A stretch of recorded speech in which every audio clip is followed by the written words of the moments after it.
detail and what we can expect for the rest of tonight into tomorrow in just a bit. Tim, thank you.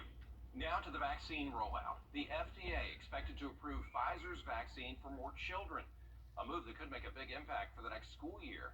Here's News Channel 6's Chloe Salsameda. In just a few days, Pfizer's COVID-19 vaccine could be available to a new group, 12 to 15-year-olds. Now local healthcare providers are preparing to give out those shots once they're given the green light.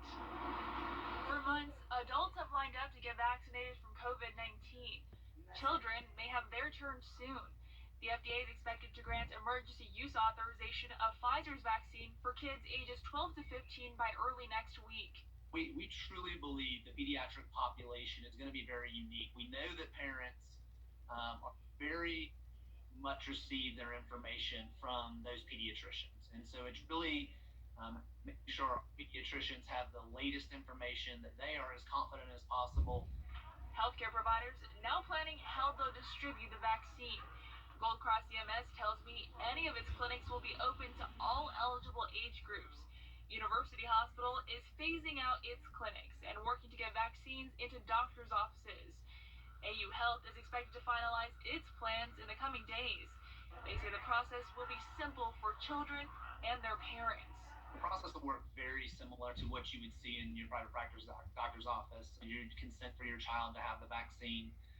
They would get those questions, and ultimately then the nurse would come in and vaccinate your child. Experts expect some parents will be hesitant. For those who have seen how devastating COVID-19 can be, encourage parents to sign their kids up. I would like my children to be vaccinated. I am a nurse, I work COVID, and I have seen the end results of COVID gone wild. And if you have an opportunity to spare any of your family members that injury in their life, then please, let's all get our shots. In Augusta, Chloe Salsameda, WJBF, News Channel 6. New tonight, the United States is banning travel to India because of a surge in COVID cases there. India has the second highest number of coronavirus cases, just behind the U.S., and the third highest death toll in the world.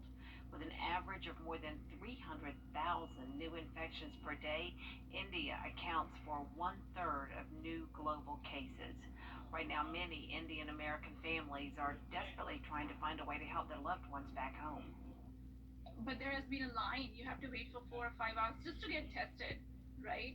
And sometimes these tests are not even picking up results. So if you don't get tests, like if you don't get a positive test, you don't get oxygen, or you can't even go to a hospital or anything. There aren't enough vaccines, and people aren't being careful. So it just kind of became like a Jenga block where you take out one thing and the whole tower just collapsed.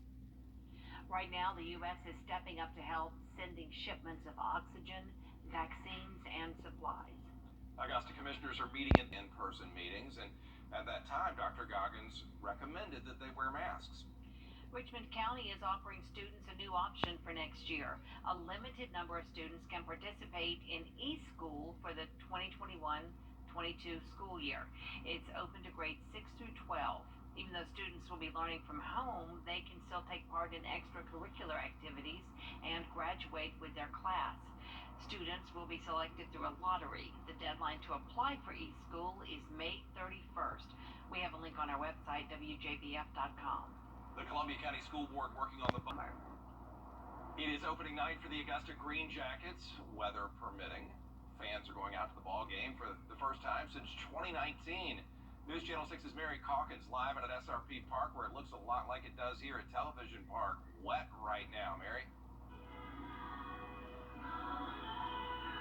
That's right, Brad. For the first time in more than 600 days, these stands are about to be filling up with Green Jackets fans. A lot has changed at SRP Park since September of 2019, when that last game was played, like the team's new affiliation with the Atlanta Braves. The Green Jackets are, of course, a staple of this community, and for fans near and far, tonight is a big night. That's what has made this wait so difficult, is because we know how important we are to this community, and we know how much it means for people to be here.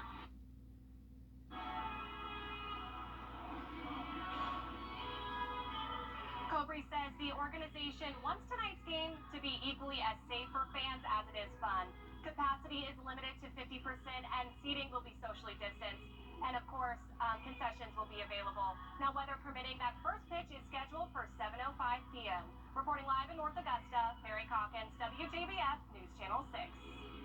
I hope it's not raining as hard there as it is here. I know you can hear it on the roof. I know, we need that baseball to happen. Still ahead, the pandemic.